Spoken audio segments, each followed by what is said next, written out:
Hundreds of firefighters are scrambling to control a raging wildfire in Yosemite National Park in California. They are in a race to protect an iconic grove containing some of the biggest and oldest trees on Earth. More details on this later in the news. Good evening. I'm CJ Hero. And I am Nina Richie Alago Flores. This is Mata ng Agila International. And now for the headlines. Despite new Omicron subvariants emerging overseas, the Department of Health rejects having stricter border controls as the business sector wishes governments will not impose new lockdowns. The Department of Education sets the opening of classes on August 22 and the start of mandatory 5-day face-to-face classes by November this year. Japan mourns as funeral for assassinated former Prime Minister Shinzo Abe is held in Tokyo. U.S. President Joe Biden's approval rating falls to its lowest. And global population expected to hit 8 billion this year.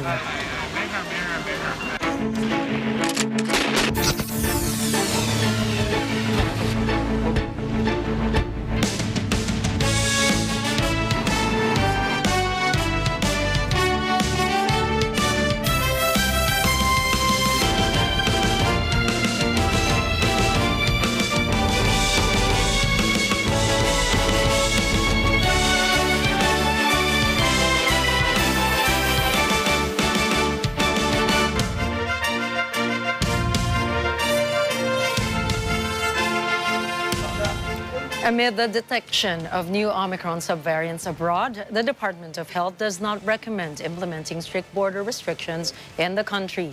Madeline Villar Moratillo has the story. The Department of Health is not keen on recommending the implementation of stricter border controls following the discovery of new Omicron subvariants in other countries. Health Undersecretary Maria Rosario Vergere says the department has expected Omicron to develop a new lineage.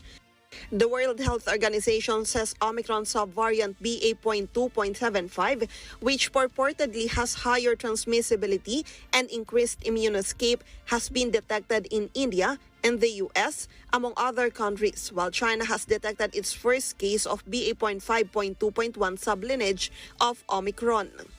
Hindi po tayo pwedeng nakasara ng matagal na panahon dahil po apektado lahat ang pamumuhay, apektado po ang ating mga kalusugan din because people are getting hungry. Here in the Philippines, BA.5 is fast becoming the dominant Omicron subvariant with 293 cases.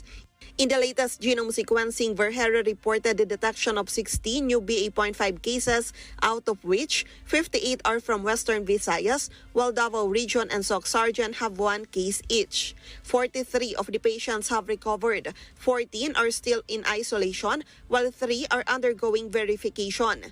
The country also recorded a total of 87 BA.2.12.1 cases, with 17 new cases from Western Visayas, Davao Region, and a returning overseas Filipino.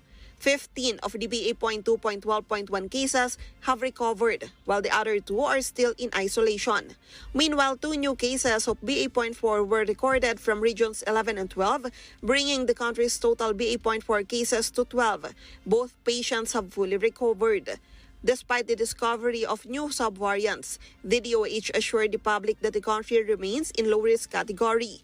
Vergere admitted that many regions have recorded a sharp increase in COVID-19 infections, but still, that has not affected the healthcare utilization rate of the country.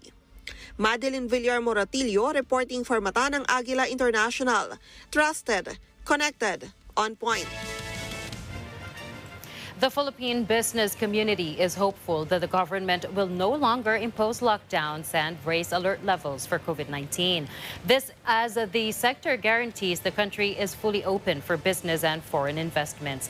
More details on this from Moira Encina.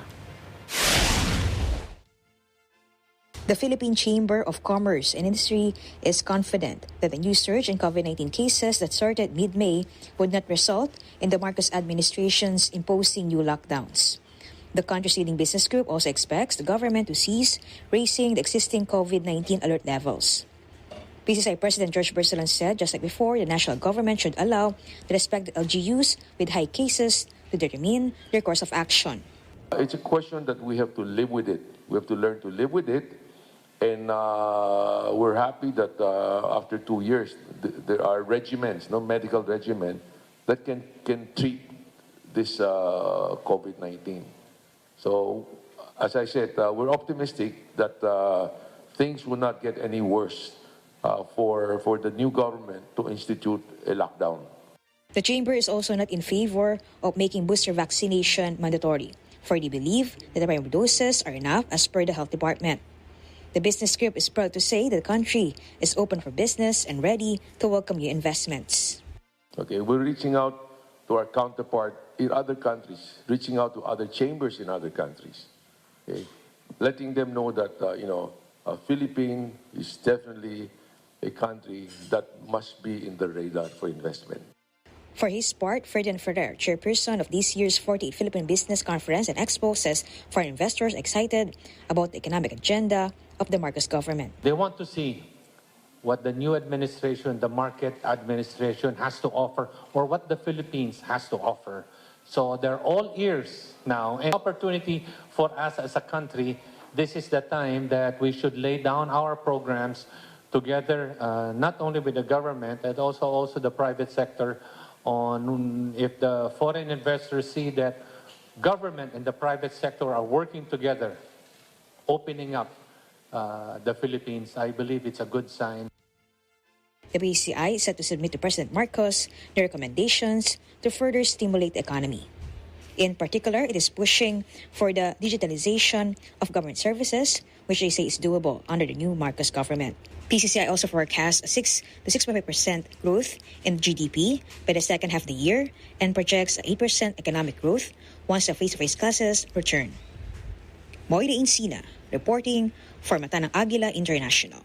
Trusted, connected, on point.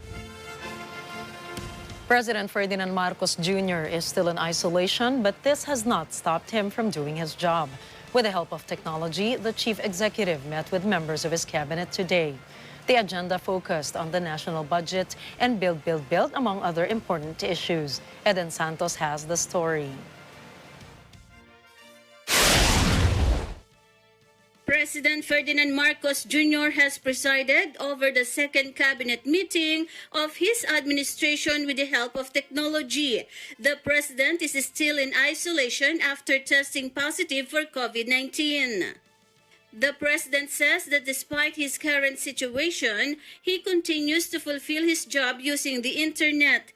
Marcos added that a strong and effective digital infrastructure allows more communications to get through, a service which he wants to improve.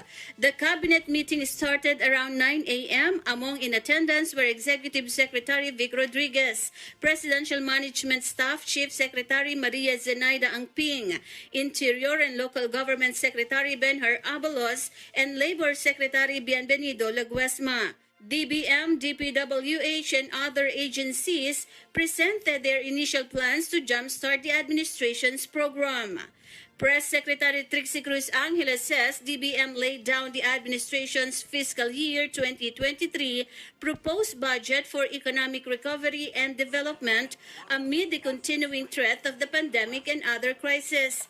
For its part, DPWH presented plans under the Build Back Better program of the Marcos administration. Meanwhile, Angeles announced President Marcos' nomination of Tony Yulo Loizaga as Secretary of the Department of Environment and Natural Resources. Yulo Loizaga was chairperson of the International Advisory Board of Manila Observatory, where she pushes for scientific research on climate and disaster resilience. She was also executive director of the Manila Observatory and technical advisor to the Philippine Disaster Resilience Foundation. Eden Santos reporting for Mata ng Agila International. Trusted, connected, on point.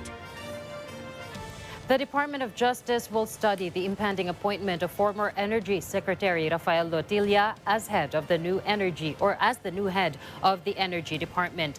Malacanang declared the appointment of Lotilla but clarified that the announcement was a mere nomination. Press Secretary Trixie Cruz Angeles in a statement said Lotilla is the personal choice of President Ferdinand Marcos Jr. in the position. But to clear things up, the palace said it is seeking the legal opinion of the Justice Department since Lotilla is currently an independent director of Aboitiz Power and Exener. Justice Secretary Crispin Remulla says they will study the provisions of the DOE law of 1992. Section 8 of RA 7638, or the Act creating the Department of Energy, states no officer, external auditor, accountant, or legal counsel of any private company or enterprise primarily engaged in the energy industry shall be eligible for appointment as secretary within 2 years from his retirement, resignation, or separation therefrom. Angeles says that Lotilla is considered a nominee while they are determining whether an independent director is regarded as an officer of the company. The Department of Education has announced the school calendar for the school year 2022-2023. Not only did DepEd tackle the schedule for the opening of classes, but it also ordered schools to transition to face-to-face 5-day classes by November of this year. Mayan Corvera has the story. The Department of Education will impose a shift to mandatory face-to-face classes in all schools nationwide by November this year. The directive was part of the department order issued by Vice President and concurrent Education Secretary Sara Duterte. Under Department Order 034 Series of 2022, DepEd set the calendar of activities for the school year 2022 to 2023. The school year starts on August 22 and ends on July 7, 2023, while enrollment will begin on July 25. Education Under Secretary Epemaco Densing says Duterte's directive also states that starting November 2, schools are obliged to conduct 5-day in-person classes regardless of whatever alert status is implemented. It's mandatory. They're all required to go to school, and the mandate is really to eventually go face-to-face. And everybody who is enrolled should abide by the department order. And parents are also encouraged to ensure that their students go to school. Again, we're trying to do some education or learning recovery because in the past 2 years, because of the COVID-19, we have really not made into the face-to-face really had something to do with the COVID that we could not be able to do that for the last 2 years. So this is the right time for us to undertake the face-to-face. And based on the department order, the policy is regardless of the alert level status of the local government unit, everybody has to go into face-to-face by November 2. DepEd says students need to catch up because many learned nothing when the schools were closed due to COVID-19 lockdowns. But the official says this will be gradual as there will be a transition period from the start of classes until October 31 where blended or online learning will be allowed.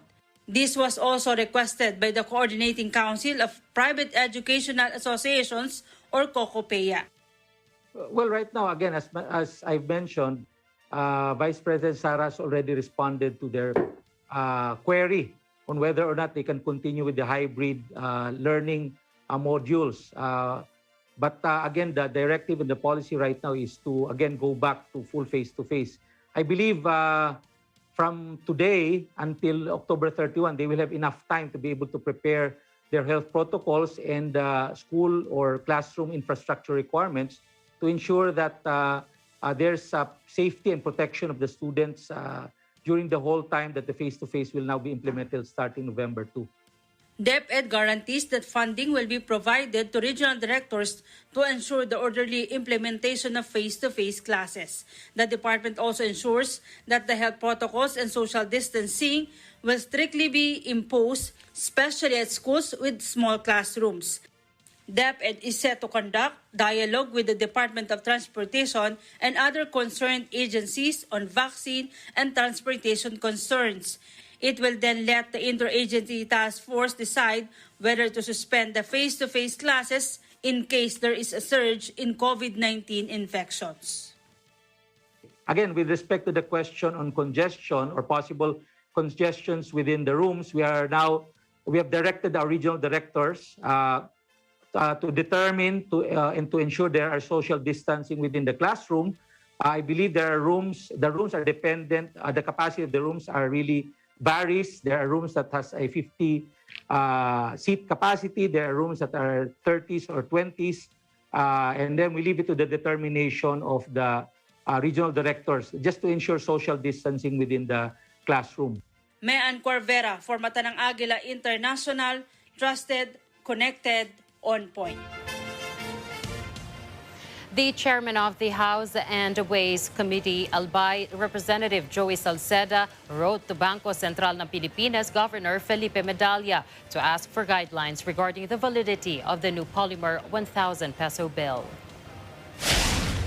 Salceda sought clarification from BSP following complaints that some merchants refused to accept creased or folded polymer money because it has allegedly lost its value. Salceda, also a bank and financial expert, says the BSP should issue guidelines on the new banknote as the issue concerns business transactions and money circulation in the country. He says the BSP chose to use polymer-based bills because they are more durable compared to paper-based bills. The lawmaker says it will be a problem if a creased or folded polymer banknote will lose its validity as legal tender just because of its appearance. The Bangko Sentral ng Pilipinas reminded the public how to handle the new polymer 1,000 peso bills with care. The BSP says the new banknote is durable but needs to be valued and properly used. Here are the do's and don'ts for 1,000 peso bills made of polymer. Number 1 is to keep them flat. Keep them clean. Use them as payment for goods and services. Do not deface, write on, or mark polymer banknotes. Do not excessively fold, crease, or crumple, as these could leave permanent fold marks. Do not tear, cut, or poke holes. Do not staple. Do not use rubber bands to keep them together. Use paper bands instead. Do not damage the clear windows, metallic features, and other security features. Do not iron polymer banknotes. Do not expose them to very high temperatures or place them near an open flame. And do not expose them to strong or corrosive chemicals, such as muriatic acid or bleach. The BSP nonetheless advises retailers and banks to accept folded bills, whether paper or polymer.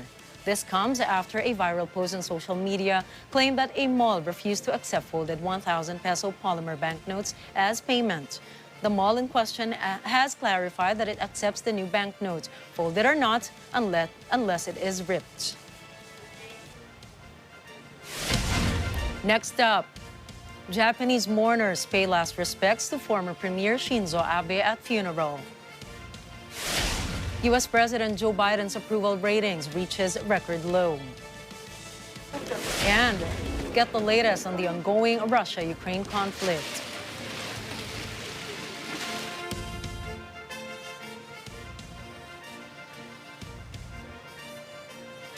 All these when Mata ng Agila International returns.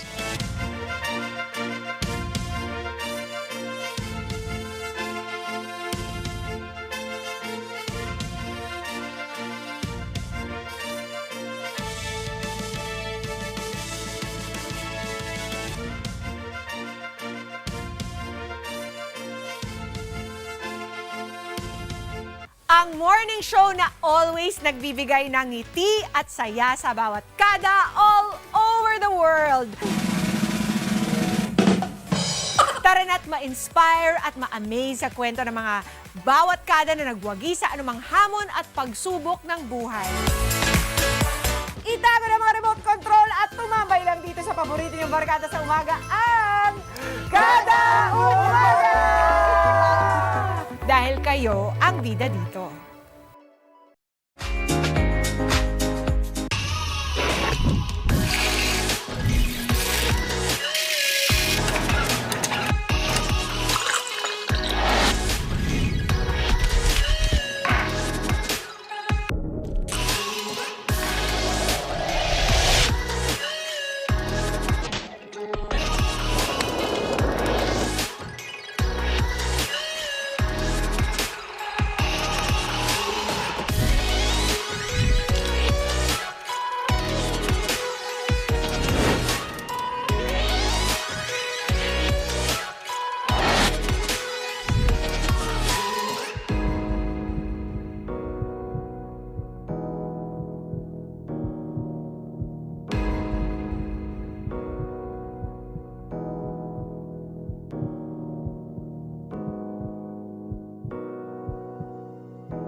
You are still watching Mata ng Agila International.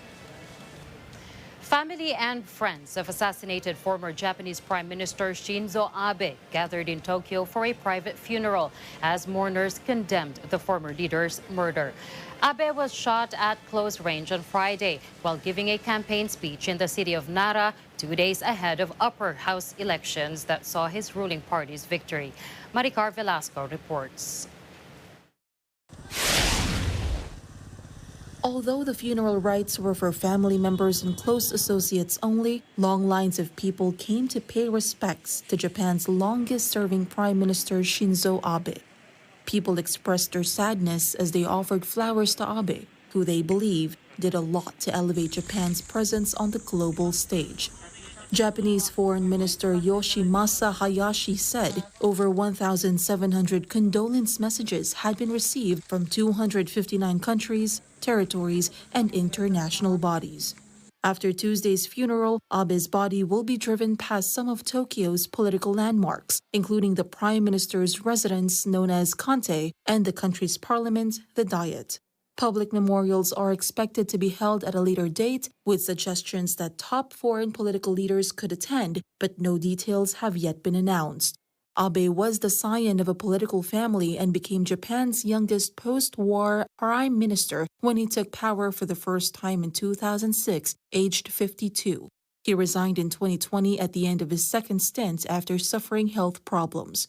His hawkish, nationalist views were divisive, particularly his desire to reform the pacifist constitution, and he weathered a series of scandals, including allegations of cronyism.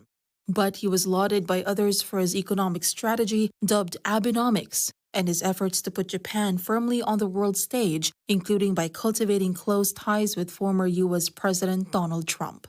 Maricar Velasco reporting for Mata ng Agila International. Trusted, connected, on point. Japanese Prime Minister Fumio Kishida has vowed to tackle issues that the late Prime Minister Shinzo Abe was passionate about but was unable to fulfill. Kishida made the pledge after Japan's Liberal Democratic Party won in the upper house election. Abe was speaking at a campaign trail in support of LDP when he was shot and killed outside a train station in Nara, Japan. Speaking with reporters, Kishida said the seats they gained represent a chance to protect Japan and build on the achievements of Abe. Kishida, who took office in September, has pledged to tackle the pandemic, inflation, and issues related to Russia's invasion of Ukraine, and there was speculation that Friday's attack could bolster his support. But turnout was up only marginally and still low at a reported 52%. 安倍元総理の思いを受け継ぎ、特に情熱を傾けてこられた拉致問題や憲法改正など、ご自身の手で果たすことができなかった難題に取り組んでまいります。安倍元総理が残されたさまざまなご功績の上に、さらなる取り組みを進め、安倍元総理が愛した、また我々も愛する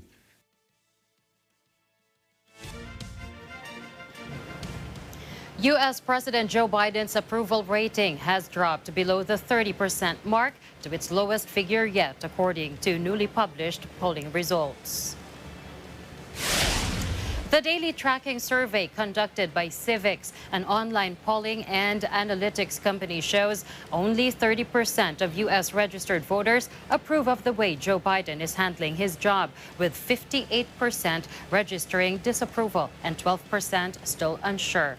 The poll has also found that more than half of Americans in all age brackets, as well as education and gender-based groups, largely disapprove of Biden's performance. 66% of male Americans and 51% of female Americans show a disapproval rating. 66% of white Americans do not support him, but he remains popular with the Black or African American population, with 56% within this grouping saying they approve of Biden's actions. The U.S. leader has low appeal in almost all states, with notable exceptions being Hawaii and Vermont.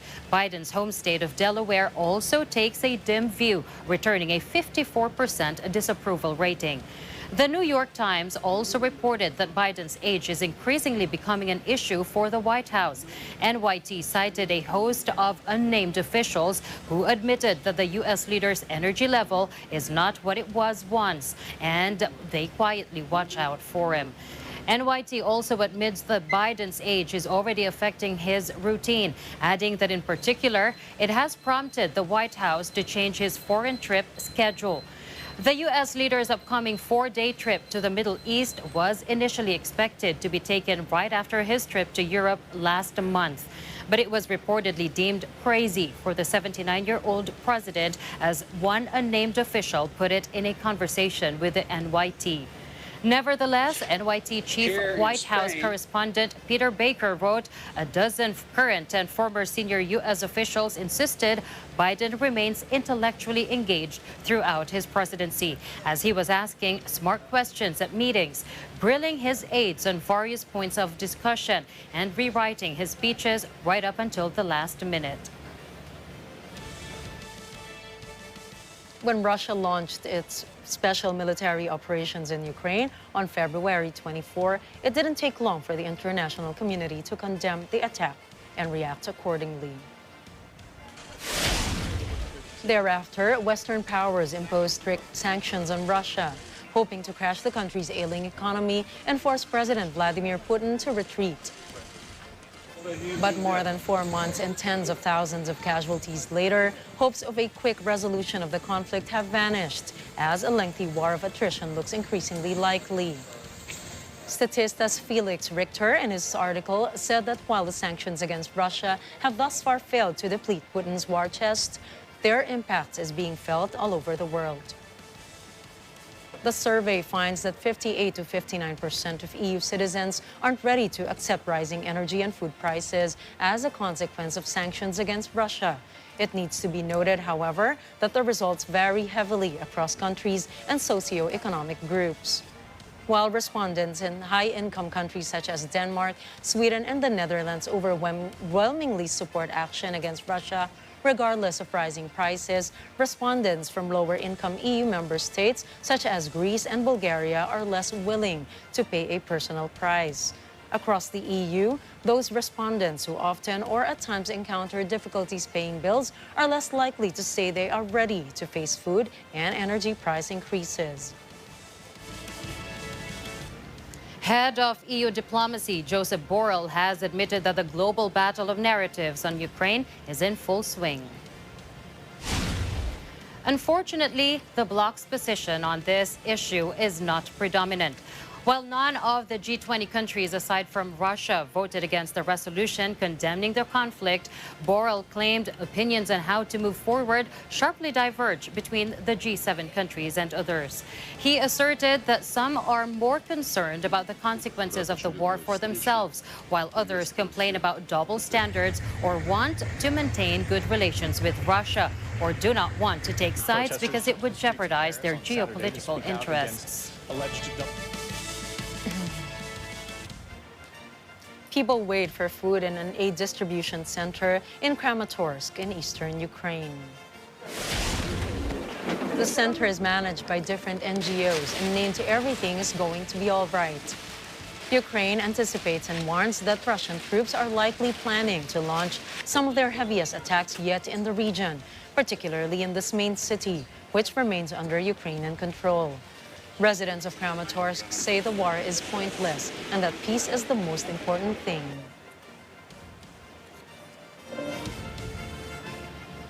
Any Ukrainian national may now apply for Russian citizenship under a simplified scheme, according to a decree signed by President Vladimir Putin. Only residents of the Donetsk People's Republic, Luhansk People's Republic, Kherson, and Zaporizhia were recently eligible for the simplified procedure. However, the latest decree ordered that all citizens of Ukraine be given the right to apply for admission to the citizenship of Russian Federation in a simplified manner. Ukraine's foreign ministry harshly objected to the presidential decree, claiming it violates the norms and principles of international law. Foreign Minister Dmytro Kuleba said Ukrainians do not need Putin's citizenship, and attempts to impose it by force are doomed to fail. Kuleba also called Putin's decree worthless and proof of the Russian president's aggressive appetites. Huge explosions causing massive damage to civilian buildings have been reported in Novaya Kakhovka, a city in Kherson region controlled by Russian forces. Vladimir Leontiev, the head of the city's military-civilian administration, blamed Ukrainian forces for the huge explosions causing massive damage to civilian buildings. Leontiev said that the attacks had been carried out with American weapons, adding that he considers Ukrainian President Volodymyr Zelensky a criminal. Leontiev said that the horrific strike reminded him of the terrible analogies of the atomic bombing of Hiroshima and Nagasaki, which the United States carried out in August of 1945. He reported that almost the same thing happened in Novaya Kakhovka. There are already casualties among the civilian population, and there are wounded. He also said that hundreds of people were left homeless and dozens of houses were destroyed. Hospitals also continuously receive people because dozens of people are injured and shocked by the bombardment. Ukrainian authorities, in their turn, reported that a Russian ammunition depot exploded in the city. Novaya Kakhovka, a regional center, came under Russian control on February 24, the first day of Russia's military operation in Ukraine. The world population is projected to reach 8 billion on November 15, while India is expected to surpass China as the world's most populous country in 2023. UN Secretary-General Antonio Guterres called 2022 a milestone year with the birth of the Earth's 8 billionth inhabitant. The latest report from the United Nations puts the world's population at 7.942 billion now and forecasts it will reach 8 billion in mid-November. Over half of the projected population increase will be concentrated in the Philippines, the Democratic Republic of Congo, Egypt, Ethiopia, India, Nigeria, Pakistan, and Tanzania. The report also projects that next year, India, with a current population of 1.412 billion, will surpass China with a current population of 1.426 billion. But the director of the UN Population Division said there is more uncertainty about that date than the Earth reaching 8 billion inhabitants on November 15. Later in the news, landmines keep sowing death and fear in war-torn Syria. Shanghai fears a second lockdown as China battles BA.5 outbreaks. And in a bid to tackle overpopulation, over 200 elephants in Malawi to be relocated to a different reserve.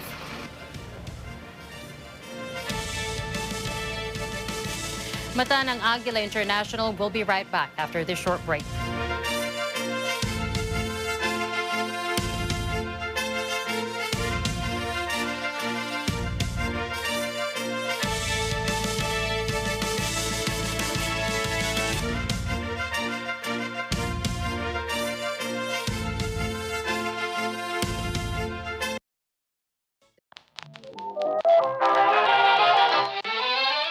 Masiglahin ang araw ng linggo. Kayo'y maaantig. Huwag mo ubusin ang luha mo sa wala dito. Mapapaisip. What are we gonna do? Matatawa. Why so much food? Even no money, no honey, we make utang-utang. Mapapahanga. At mapapainda. Kasama si Daki, ang nag-iisang comedy king Dolphy. Ano pangalan mo? Big po. Big po. Ano mo si Fernando po? Tito Vic and Joey. Mahirap ikwento, Vicky. Mahabang istorya. at marami pang artista na kinagigiliwan noon magpahanggang ngayon. My love, my endless love. Sine Throwback. Tuwing linggo, alas 12 ng tanghali sa Net 25. Panalo tayo pag together, walang talo pag together, let's get together sa Net 25.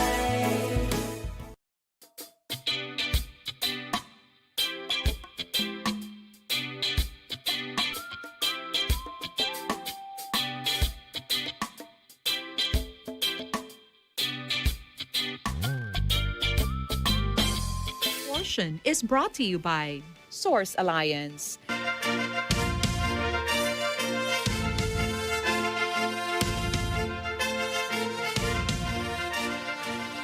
And we are now back with more global news here on Mata ng Agila International.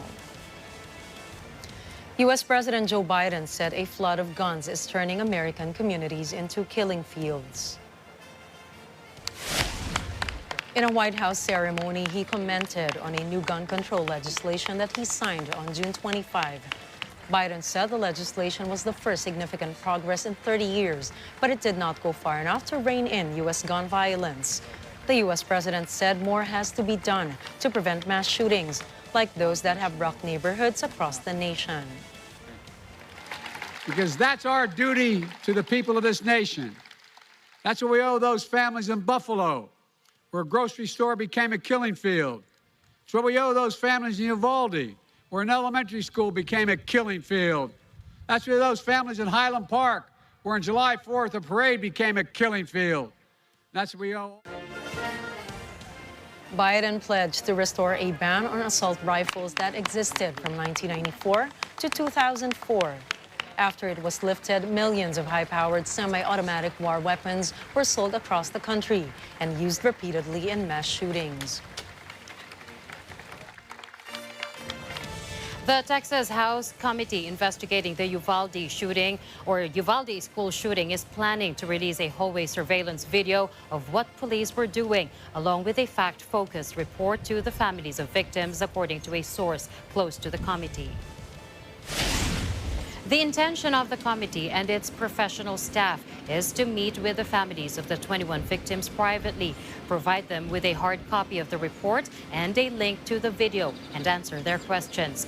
But the date of the release of the report and the video has not been announced. Representative Dustin Burrows, the committee chairman, pushed for the release of the surveillance video and said that releasing the footage would be important because the public would see the evidence for themselves. Burrows said on Twitter that he is prohibited from releasing the hallway video because he signed a non-disclosure agreement with the Texas DPS. Department of Public Safety agreed with Burrows, saying that the video will bring clarity to the public regarding the tragic events in Uvalde, but adds the Uvalde District Attorney has objected to releasing the video. Burrows' tweet states that the video he is pushing to release contains no imagery of victims or footage of violence.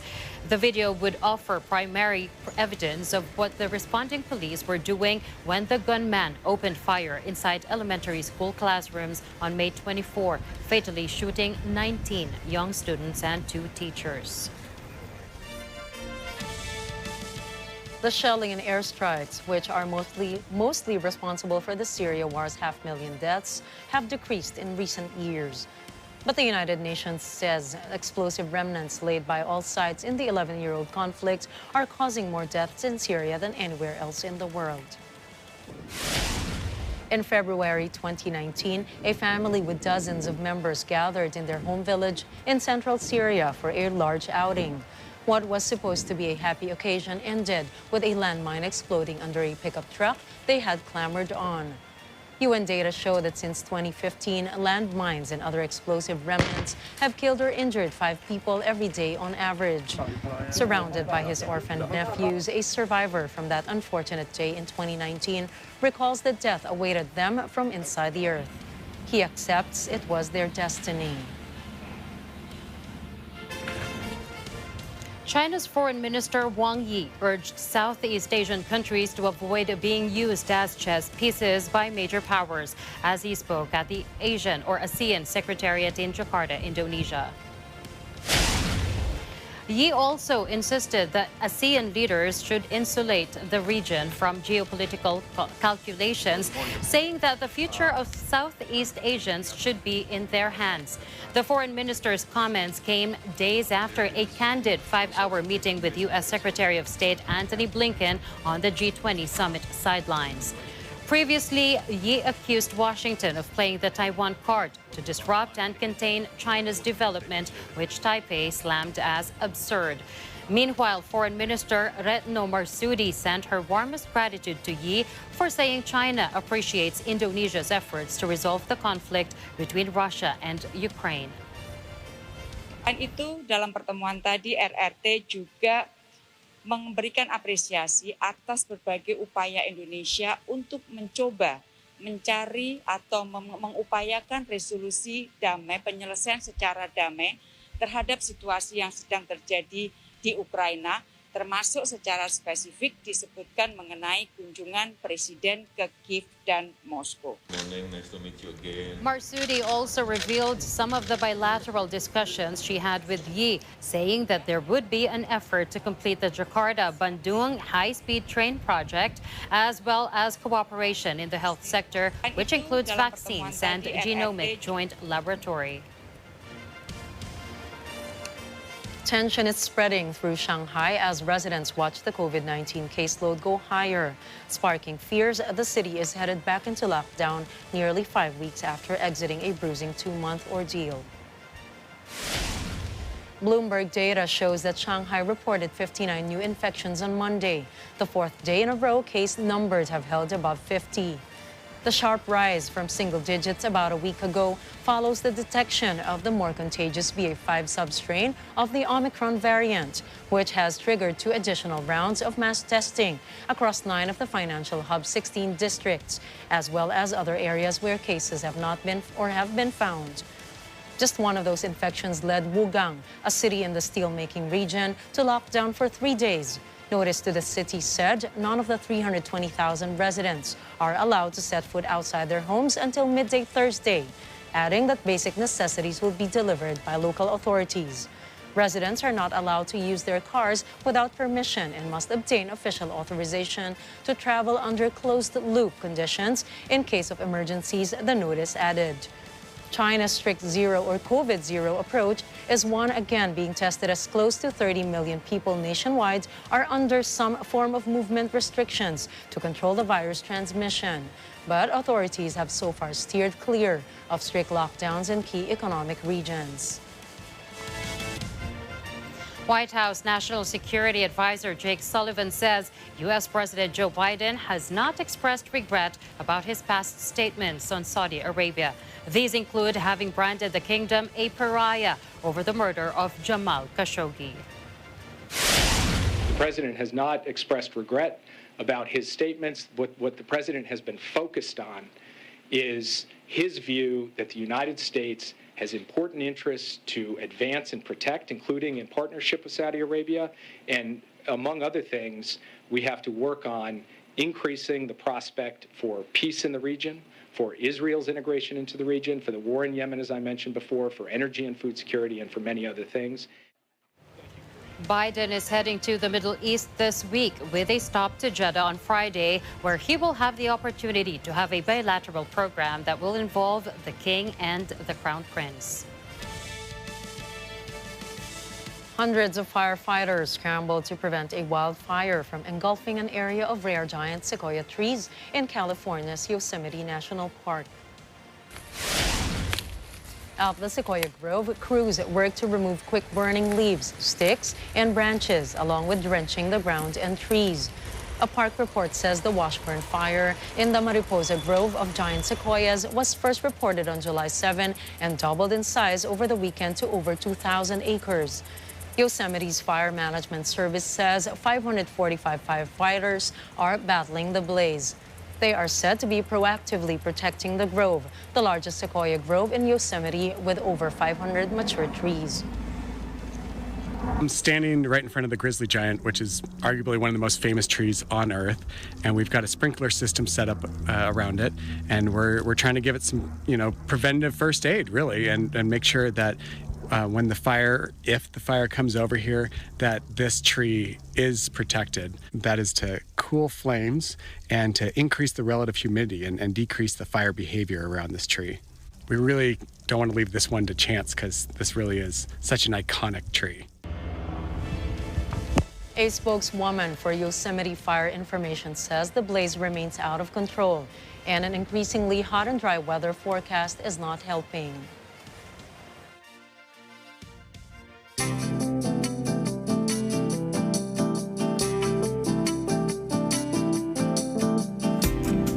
In a bid to tackle elephant overpopulation in Malawi's Liwonde National Park, the park's authorities are moving over 200 elephants to a different reserve. The elephants are tranquilized and loaded up into trucks. An African parks executive says reducing the number of elephants will mean better care for the mammals. We want to reduce the population of elephants in this park, in Liwonde National Park, because currently we have 600 plus elephants in this park. We would be comfortable, ecologically speaking, that is, to have 300 elephants in this park.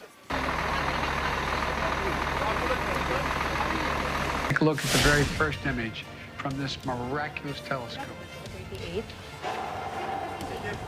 Coming up, NASA unveils the first picture by James Webb Space Telescope. €1 equals $1 for the first time in 20 years. And K-pop group BTS to star in 3 Disney Plus shows. All these and more when Madam Agila International returns.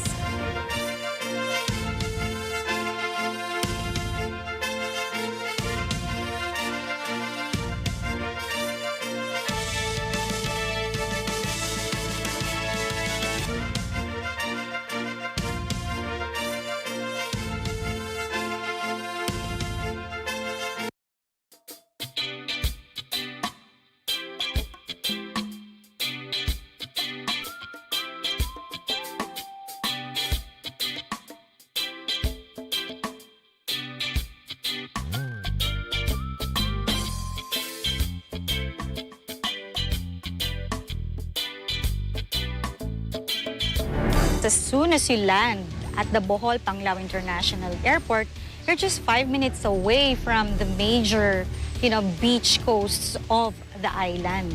We are so much blessed with a lot of diverse natural resources. So we have rivers and waterfalls, we have beaches and sandbars. Please come to Panglao to see our beautiful white beaches and beautiful corals. Open for Business is in Bohol, and Bohol is open for business.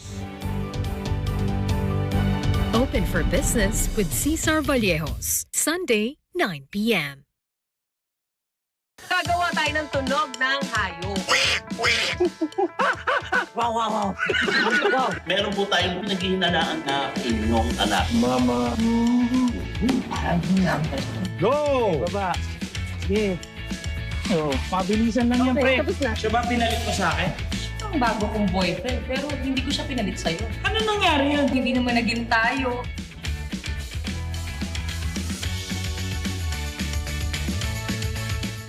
Ang morning show na always nagbibigay ng ngiti at saya sa bawat kada all over the world.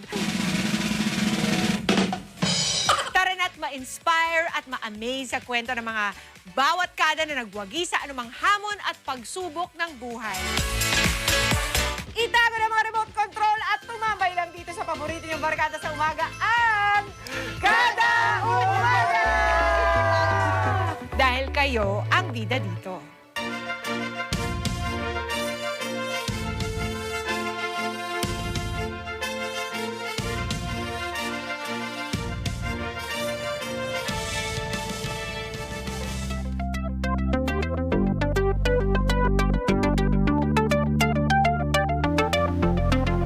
U.S. President Joe Biden unveils the first image captured by NASA's James Webb Space Telescope.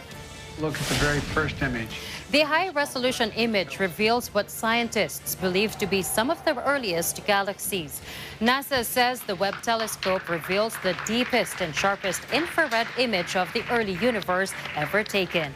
The telescope is said to be the most powerful observatory ever placed in orbit. The image covers the patch or a patch of sky approximately the size of a grain of sand held at arm's length. It is filled with thousands of galaxies and features the faintest objects ever observed. The rest of the first wave of images is set to be released by NASA today.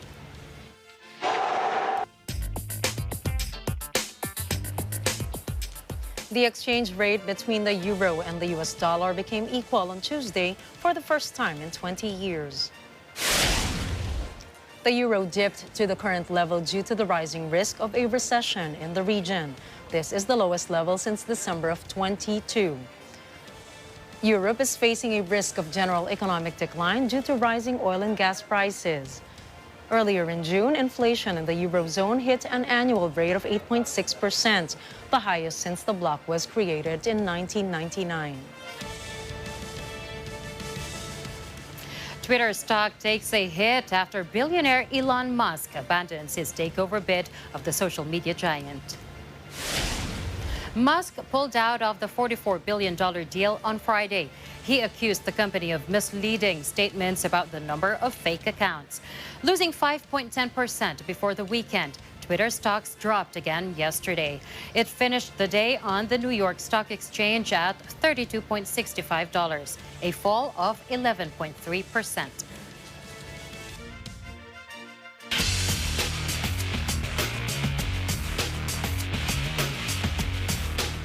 Novak Djokovic was honored with a hero's welcome in Serbia after winning his 7th Wimbledon crown with a 4-set victory over Australian challenger Nick Kyrgios on Sunday. The Grand Slam title was a 21st overall for Djokovic, moving him to within one of generational rival Rafael Nadal's record all-time tally. The Wimbledon success was all the sweeter for Djokovic, considering he was prevented from defending his Australian Open title in Melbourne and deported in a row over his COVID vaccine status. Thousands of Djokovic fans gathered outside City Hall to enjoy the celebration, which included a concert and fireworks display. Djokovic emerged onto a balcony to a rapturous reception, parading his gilded Wimbledon trophy and playfully tossing tennis balls into the crowd. Fans held signs proclaiming Djokovic the GOAT, greatest of all time, and chanted the star's Nole, nickname in unison. As a national hero, Djokovic is used to being feted in his own land for his remarkable achievements.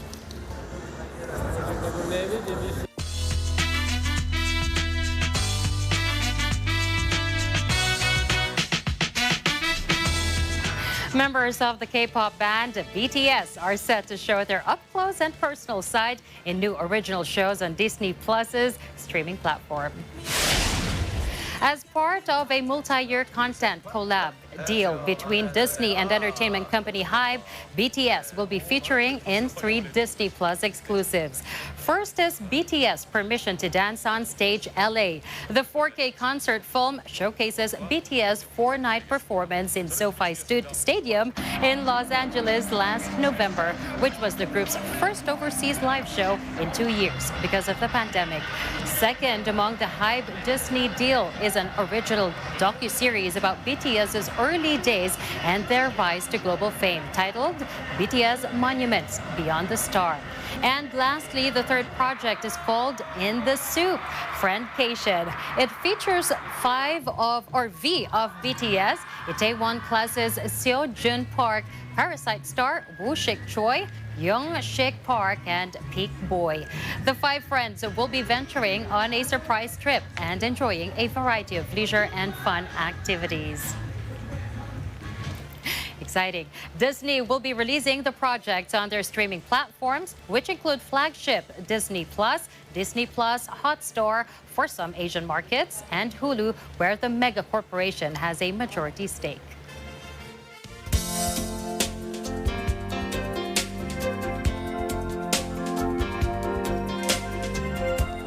Now let's unravel stories of the past with this day's historical facts. In 1862, the Medal of Honor was instituted by Congress for the American Army. The foremost U.S. military decoration for the Army has always been awarded solely for valor in combat. The medal is suspended from a blue ribbon with a center pad containing 13 white stars, representing the original 13 colonies of the Union. In 1962, the Rolling Stones performed their first show in London. Since then, the iconic British rock band sustains consistent activity and global popularity. In fact, the Rolling Stones is still capable of filling the largest stadiums in the world more than 50 years after their formation. And in 1976, the television game show Family Feud began airing on ABC. It became hugely popular, partly due to the personal charm and witty banter of host Richard Dawson. The show continued into the 21st century with different hosts, that's including Steve Harvey. And ending this broadcast is a quote from Dutch painter Vincent van Gogh. Great things are not done by impulse, but by a series of small things brought together. You always have to acknowledge the little parts of the process as part and parcel of the process. It's the little things that make up the big things. Exactly. And that's a wrap for tonight's news. Catch the latest updates on our social media channels. I'm CJ Hero. And I'm Nina Richie Alago Flores. This is Mata ng Agila International. Trusted, connected, on point.